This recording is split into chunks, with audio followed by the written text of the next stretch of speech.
So here's the part that I replaced. We had the cold water inlet valve. These three pieces malfunction. This is the old piece. Looks like a heart valve. It was sitting like this. Hot water, no problem, just the cold water.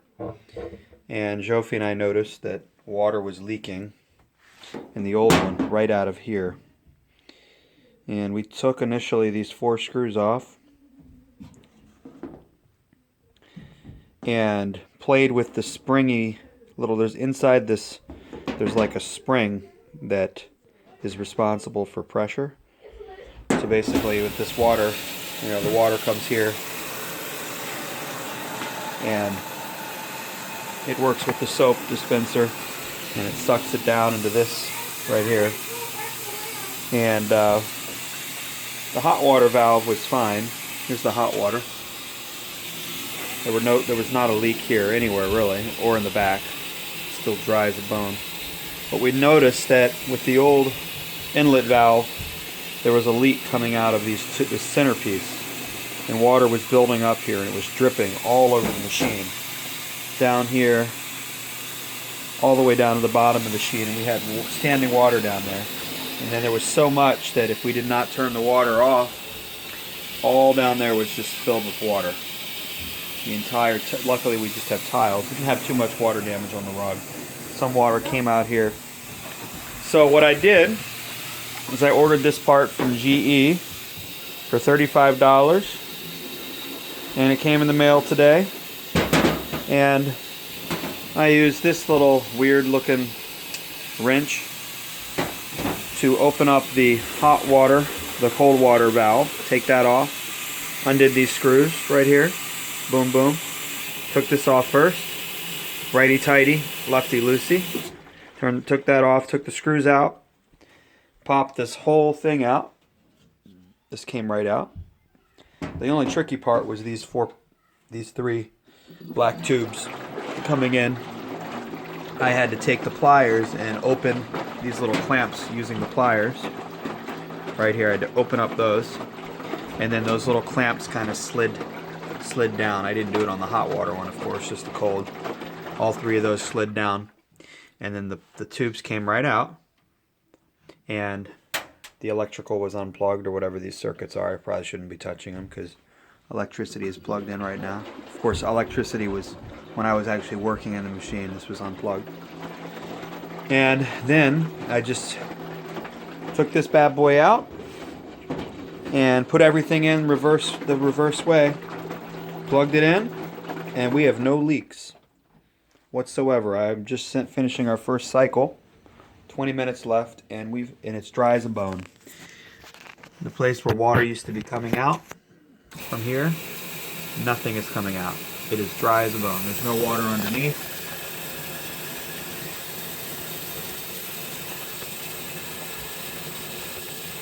Everything looks fine.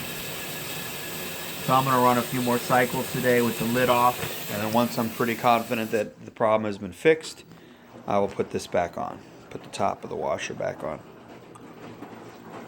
So when I called GE to get an estimate on how much it would cost to fix this washer that's, of course, out of warranty, it's 5-6 years old, I was quoted $300 for a 60-day warranty and $400 some for a just over 4, like $399 or $409, I forget what they said, around $400 before tax to replace this part with a 1-year warranty. This was a $35 part, the replacement part, which is right here. That's what it looks like when it's turned this way.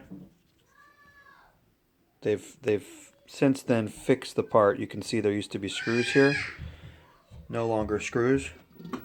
And this is what the underside looks like, the underbelly. So this was a $35 part. Took 3 days to get here. I had a wrench. This is the only, I couldn't really find the right kind of wrench, like a plumber's wrench, but actually my plumber's wrench was way too big to fit back in there, so I had to buy this. This was 15 bucks at Home Depot. So this job, I already had a pair of old pliers, screwdriver, of course. So this was a total of about 50 bucks to fix with the part that I didn't have, the wrench, which I could return if I want to. I'll probably keep it. But this part was $35, the replacement part. So there you go. If you notice your washer is leaking and you see it's coming out of one of the either the hot water inlet valve or the cold water inlet valve. Some machines, these parts come in the same part. They're built in. Luckily ours is separated. As of now, our hot water inlet valve is functioning properly and we have no leak. You can see that's the old version with the screws right there, but they've upgraded it, I think. That's probably part of the reason we got that leak, because of that. Those screws right there. There's two on the other side for a total of 4. Of course, the new part that I just replaced, there are no screws. But you know, if you ever have an issue like this, it's a quick fix. I'm not a plumber. I really didn't know what I was doing, but I didn't shock myself. I survived, and it was probably 10-15 minutes of labor, maybe another 30 minutes. My wife and I had to identify where the water was coming from, the leak, because of course you initially think it's way at the bottom because there's water everywhere, and we thought it might have been leaking from this bad boy, but that was not the case. We did have a couple of leaks coming from here because this was not clean, so we had to clean. There was mildew. My dad and I cleaned this out. It's nice and clean now, as you can see.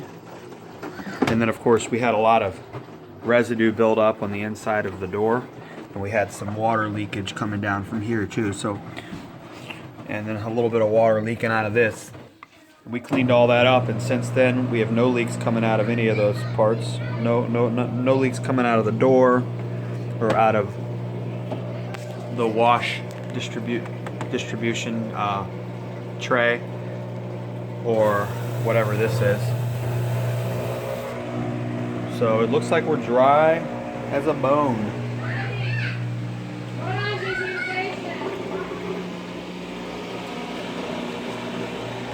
So before you call the plumber, before you call your technician, if I could do this, anyone out there can, with a little bit of patience and